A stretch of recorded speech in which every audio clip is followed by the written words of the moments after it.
Currently editing, compiling Rice Tyler's video. It's a mix of it's a mixture when he was at I'm not going to put my face on the camera because let's face it, who wants to look at me all day long? So according to this, it's going to be about 2 hours. Well, an hour. When I started, it was 2 hours. Anyway, this editing, you know, it's H265 encoding. Right. So I just wanted to have a little ramble a bit about Second Life, and there's a lot of good things in Second Life. You know, you can go to these dances. You can meet some interesting people. You can meet some really clever people, really scripted people. But there's a dark side to it, let's face it. I mean, it's in the physical world. It doesn't make any difference if you're in a virtual world. You are still involved with people who are from the physical world, right? You follow me so far? I don't know, let's move my camera back a bit because so anyway, I've told people before I actually studied psychology a little bit back in was it 2003? It was around 2002, 2003. I've got a certificate somewhere around here somewhere. I don't know where I put it, but yeah, I've got a screenshot of it actually somewhere. And that's the point. It should be on my computer. Oh. So it's about empathy, or rather the lack of it, because there's a lot of quite a bit of a situation in the real world where people get hurt a lot.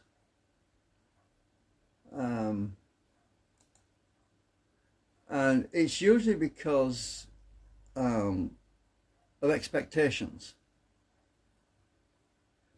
People have a certain level of expectation of the situation in the environment in which they are. Let's see if I can find my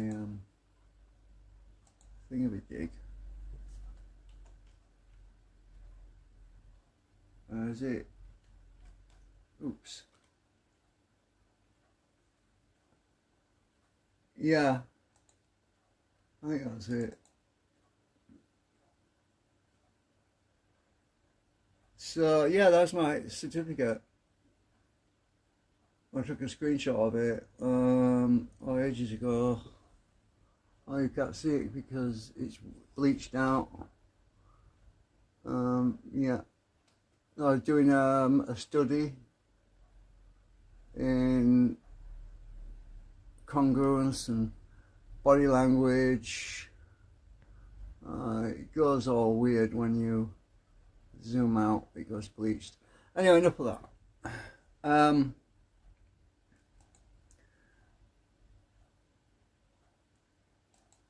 So, as I was saying, what I'm talking about here is Second Life, right? And you have a certain element of manipulation that goes on, but that's part of the real world anyway. So, but you see it there. You might think, oh, I'll go in Second Life because I want to get out of this world. I want to get out of this physical nightmare. But you only find out that you're still in it when you get there. People misjudge you all the time. People tend to think you're something else that you're not, right? So it doesn't matter how spiritual you are or how much of a good loving person you are. Those sorts of people get hurt even more because people take advantage of that. So if you're a giving person, you want to help, you tend to get taken advantage of. People will often, there are some people that will show courtesy and help you and and actually give you things and make you feel happy and content, but at the same time, there's always a price tag on it. I mean, it might be that they don't really understand you. They think your mindset is fixed on one thing, but it's not. You might be on a different thing, but so it's easy to get tripped up. So there was this. I'll talk about this little situation. So, as you know, in some of these Second Life videos, let me just check to make sure my aspect ratio is working, because I hate it. I mean, the other day it was all messed up. It was like I was like a freaking tiny postage stamp. My video was. It was just ridiculous. And that's because I probably rotated my phone. Let me just make sure this is working right. That's because I probably rotated my phone. Oh yeah, it is. Yeah. Okay, it's working. So.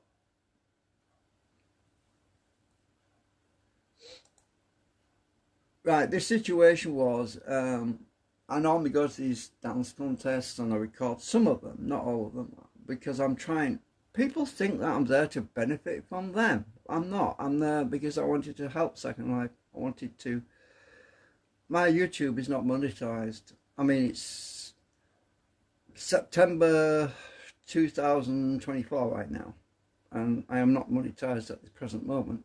And I really haven't got a plan to do that anyway, because it's not much point, because of my medical situation. I don't think I'm going to be around that long anyway. So, but you know, kidney disease and all that shit. You know, it sucks. But yeah, life sucks and then you die, as they say. That's an expression. Anyway, so I'll go to this place. We met this. Young lady, or this avatar rather. Well, I actually met this avatar of a young lady, and she asked me, well, she basically said, I actually said, well, maybe I can drop by and see what you do, right? You know, because she had this fishy thing where they go fishing for linden dollars, and I thought, oh, it might be, I don't know. So anyway, I went along to have a look, and I thought, well, I'll just dance, because I'm not really into all this fishing stuff, you know. And it was like one of them movies, you know, where you're kind of approached and you get an invitation, and oh, do you want to come up with us to our secret lair, sort of thing. I said, yeah, sure, why not? You know, didn't think there was a problem there. So I goes up to. There was no dialogue about what to expect or anything, and I'm really just making this video because there's other people out there that might get suckered the same way I got suckered, because I did get suckered, well, let's face it. So she invites me into this elevator, right? It's obviously a Second Life elevator. And we goes up, I don't know, what, 2-3 floors? I don't know what it was. I wasn't looking at the... I turned into a butterfly at that point, actually, so I couldn't really see that. I was right down on the floor. So we goes up into this room, and we're looking around, and I hopped up onto the table, because I'm a butterfly, remember, my avatar was at that moment. So I hopped up onto the table because I could get a better view stance of the surroundings. And she said, have a drink of coffee. And I looked on this table, and there's this jar or something. Click on it, and didn't think now to it. I thought they'd just been role-playing, hospitality and all this shit. Anyway, next thing I know, these zombies appear and I get shot and I'm dying, and I'm not even wearing my combat script. You know, the combat script simulates when you die, right? You know, when you wear this combat script and you're in a zombie situation, you're shooting the zombies, and zombies can kill you when you're wearing it, right? Well, I wasn't wearing the script. Oh, actually, yes, I was. Yes, I was wearing the script. Yeah, I just remembered. I was wearing the script at that point. Anyway, next thing I know, I'm being attacked by all these zombies. And I get killed, and I'm on the floor. And I said, what the hell? You know, I came up here, I thought you wanted my help, you know, sort of thing. I came up, and she was asking me about zombies. you know, she wanted some other zombies from a friend. And I was thinking, right, so there I am. I'm trying to catch up in the chat because I'm having a hard time trying to navigate my butterfly thing. Because, yeah. I was trying to look around a bit. And anyway, so I changed into my normal avatar, which is the Batgirl one, you know. And that's wearing the script. And that's when I actually get shot, right? So I die in the second life. It's like a game, you know, you die, you resurrect and die, you know. But in this case, it was different, you know, I got teleported home.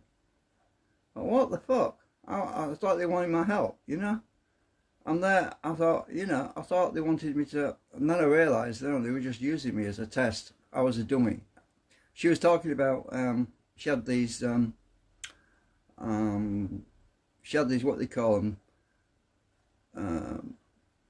gunshot dummy thingamajigs, the ones that you fire bullets at and simulate, you know. But she wanted a real life dummy, and I was the dummy.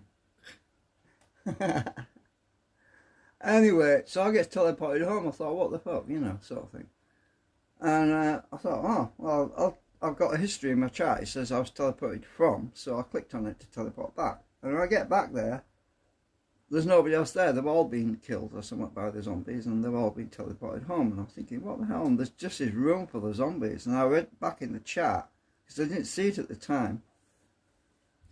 I read back in the chat that she said, oh, make sure you close, don't let the, she was working on this bot thing. And she was also working on this, this script or something, I don't know, this, some orb or something. It was like a glowing orb thing. And she said in the chat, I looked back in the chat because I didn't see it at the time. I looked back in it and she said, oh, don't let it out. Make sure when you leave, don't let it out. I thought, what do you mean when I leave? But I didn't leave. My ass was kicked out of there by these zombies. Right? So I didn't actually go out by the elevator. So I thought, what the hell is he on about? What the hell are they talking about when I leave? So maybe, I don't know if the script was a bug or something. Maybe I wasn't supposed to get killed. But anyway, I turned the script off. I disabled the zombie combat system script. Right, I completely turned it off. So, well, if that's disabled, he can't kill me anymore, right? So I teleports back, and the room's still full of zombies. These are pirate zombies, and what the hell? I still get freaking killed. Oh, what the hell? I'm not even wearing the damn script. So yeah, I got rather rattled and pissed off about that. Really did. Because I went back to try and, resume our conversation, and they'd all gone. I thought, oh, well, they're not coming back. They must have known what was going to happen, sort of thing, you know. So this is what I'm talking about. This is the sort of nightmare scenario you find yourself in. You might be a gamer. I'm not a gamer. I'm not a gamer. That's the way I am. I'm just not. But I was just mucking about with my friend in the other place where we.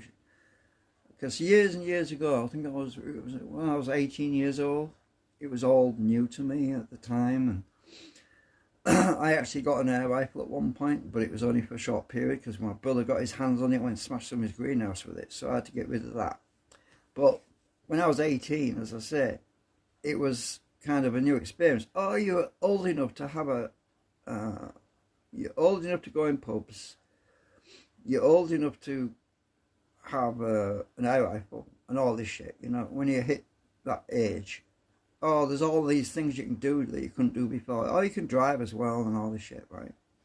So it was that age of experimentation, but it was cut short by the situation that I was in at the time when I was younger. So it was kind of reliving this Second Life thing. Was a way of going back to my childhood, really. Well, not necessarily childhood, but it was going back to my teenage years, I suppose is the right term.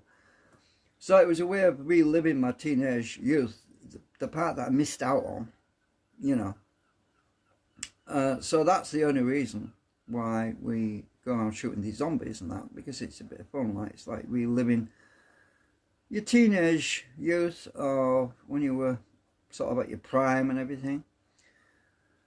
But yeah, in Second Life, it's not quite the same. You get these situations where people manipulate people, and they had all this gobbledygook coming out, these bots, and it was confusing the hell out of me. I thought, what the hell's going on here? Like, they were talking a lot of crap, basically. Saying, putting words in my mouth, saying, oh, Torius says this, or Torius says that. And I'm not saying now, it's the freaking bot that's saying it, all right? Or Torius said, we'll give you 20 lindens or something, or 150 lindens. I thought, what's this shit? You know? So it can be very confusing, you know? And to be honest with you, from my psychological perspective, you know, from doing my counselling studies, I have to say that these people have got some serious mental issues. Serious mental issues. Because they're hugging the dark side, basically. And I mean, she looks like a zombie anyway, so that says it all. I should have known the signs when I saw her anyway, but she's walking around like a zombie.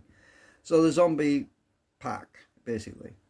Anyway, so there are situations like this that you come across in Second Life that you kind of got to, yeah, if you're really not into that sort of thing, if you're not into all this dark shit, then just stay away from it. Stick with the dances, stick with the concerts, stick with the lighter side, the bright side, the spiritual side. Yeah, you can also hang out in the sandboxes, but you tend to meet every single kind of person in those sandboxes, because that's where people come to res and create their stuff, whether it be a gun or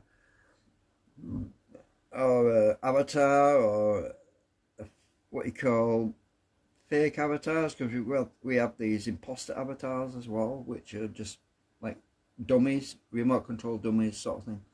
So you have them as well.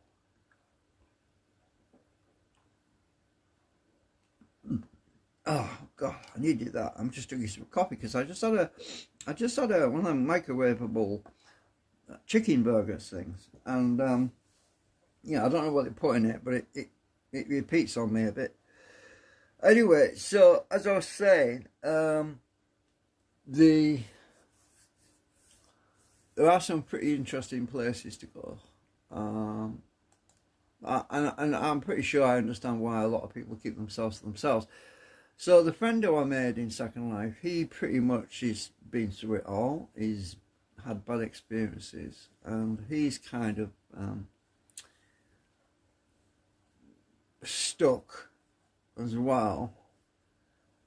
It's kind of a self-manifested prison situation where he's basically won't go anywhere else. And I think that's sad. I do. I do tend to trust my instincts, my ESP, my gut feeling, whatever you want to call it. It's all the same thing.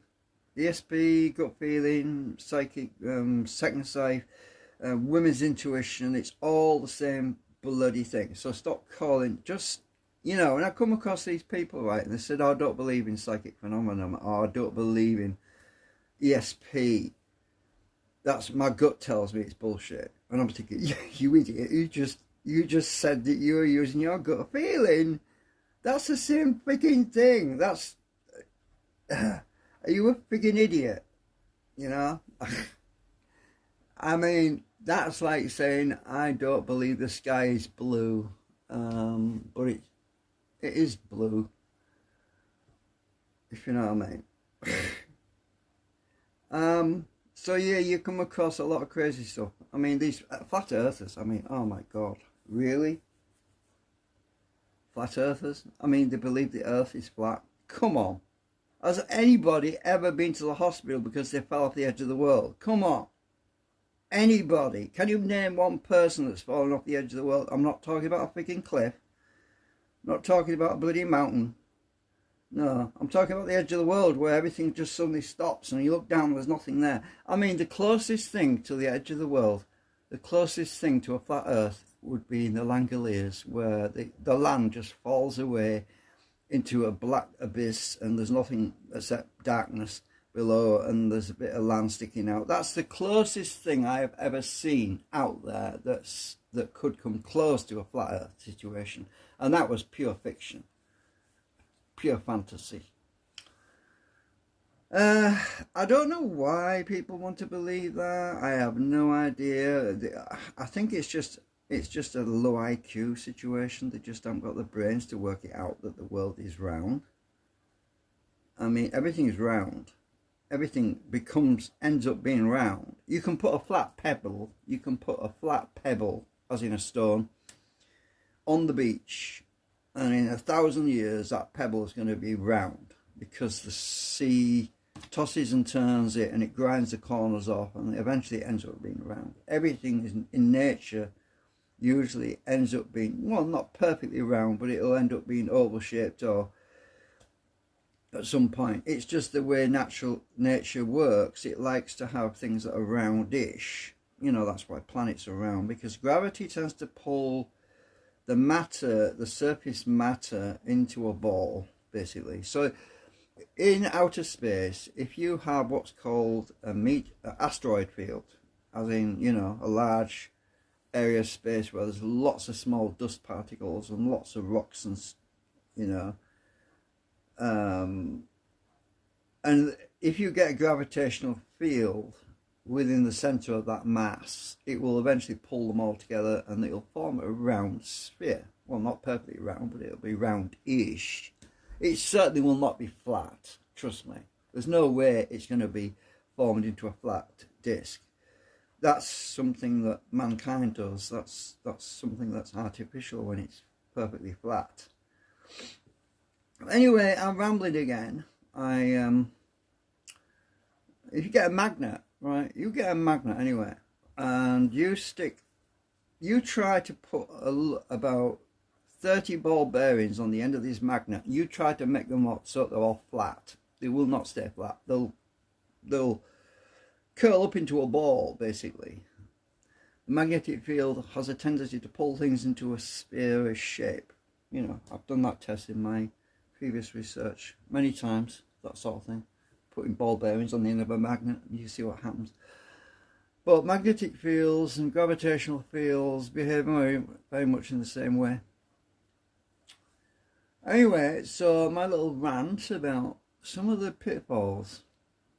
Yeah, there's quite a lot of that nonsense out there. But you see, generally speaking, the world has been driven mad. And there's a lot of people out there who are in need of some sort of psychological help, basically. You know, it's not insulting. I mean, it's not insulting. It happens to everybody. I mean, the whole frigging planet is like that, right? Even I've got my issues. I'm not perfect. I've got my frigging issues. You know, why do you think I'm transgender? I've got my issues, yeah? Everyone's got problems. And we have to find our little niche, our little hidey hole, our little safe area, our little safe room, whatever you want to call it. It's a place where people go to get away from all the madness that surrounds them. Because let's face it, you see, one person's madness is someone else's nightmare, right? That's basically it. Because everyone's got their own perspective, they've got their own reality, they've got their own, oh, this is my reality, this is my little world, and I don't want somebody else's bullshit, I've got enough of my own, sort of thing. This is the way people use this thing. Oh, I've got enough of my own bullshit, I don't want their bullshit. That is typically how people think. So you tend to find people are separated by this psychological bullshit, right? That's all this nonsense that's upsetting them, and how they can't deal with the world's issues, how they can't deal with this and they can't deal with that. Oh, it's not my problem. And you try to tell them, oh, this is what's really going on. Oh, no, it isn't. That's your reality. It's not my reality. So you can't talk to people about how things are, because everyone's in this hypnotic, self-induced, paranoid situation, you know, that they just don't want to touch anything else because, oh, my reality is my reality. It's called congruence. It is called congruence. It is the foundation that creates who you are from the time you're born over the time of your evolution in childhood to maturity. Everything that happened to you in your life is basically is all like little attachments, little strings of Lego pieces stuck together that makes who you are and what you are. And you get somebody comes along and says, that Lego piece that's down here, that shouldn't be there because that's bullshit. And then they say, no, you can't tell me that that's bullshit, you know? So you can't pull them apart and reassemble them because they are what they are, right? The world makes you what you are because your experiences, everything you've done in your life is based on past experience, and it's a stack. It's like a collection of CDs. You've got a whole bunch of CDs and your life story. The first CD is when you were born. The second CD is when your mum gave you the first hug. The third CD might be when you went to school and so on. And you can't come along and pull all them CDs out and say, oh, right, that's not existing, that's not right. And because you're taking away their foundation, their congruence, who they are. And you get what I'm saying? You can't attack the foundation that makes them what they are, who they are, because without that they've got nothing, right? You know. So let's say like a snooker player, right? Let's use a snooker player as an example. He became a professional snooker player because his dad taught him how to play snooker, right? And everything that comes after that is based on his childhood, past experiences. Now, if you was to come along and say everything your dad taught you was bullshit, he would say, oh, what do you mean? I'm a snooker player, I'm a professional snooker player, and it's because of what my dad taught me. You can't take that away from me. You know, I'm using that as an analogy, right? Just to give you a rough idea of what I'm talking about. So, people become ultimately evolved on that foundation, you know, that past experience. And somebody comes along and says, oh, that experience is wrong, you've been lied to. You can't do that, you know. People just can't do that. And so we get this situation now in the real world where free speech is being suppressed so that you can't express yourself. You can't truly express yourself because you're not allowed to. You can't say this, you can't say that. Why are we getting to that point? Why are we getting to that situation where people can't freely express themselves and have free speech and express who they are even? Because is it because it conflicts with somebody else's identity of who they are? Oh, you can't hurt their feelings. Oh, you can't say this, you can't say that because it's going to hurt their feelings. This is what we have right now. This is what's happening, right? So this is what the system is trying to do, is make us all the same, right? It's trying to create this world of mainstream media is trying to create clones. Everybody's going to eventually wear the same clothes. Everybody's going to look the same. They're trying to create this world where everybody's the same. And you can't talk about your differences because it hurts somebody else's feelings if it conflicts with their differences. Right? That's what it's all about.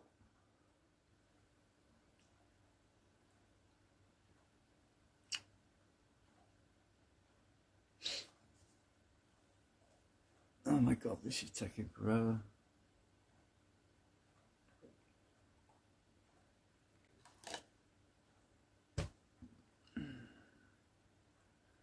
My freaking CPU is at 82 degrees Celsius right now. I'm just over 10 Celsius below critical. Critical is 95 Celsius and I'm at 82 right now. This is where it usually gets up to. Got my fan blowing on the computer case right now to keep it cool up. What is it? It's on the chair, blowing air down onto the computer case because the case has got a lot of heat thermal conductivity through it. It's quite thick steel actually.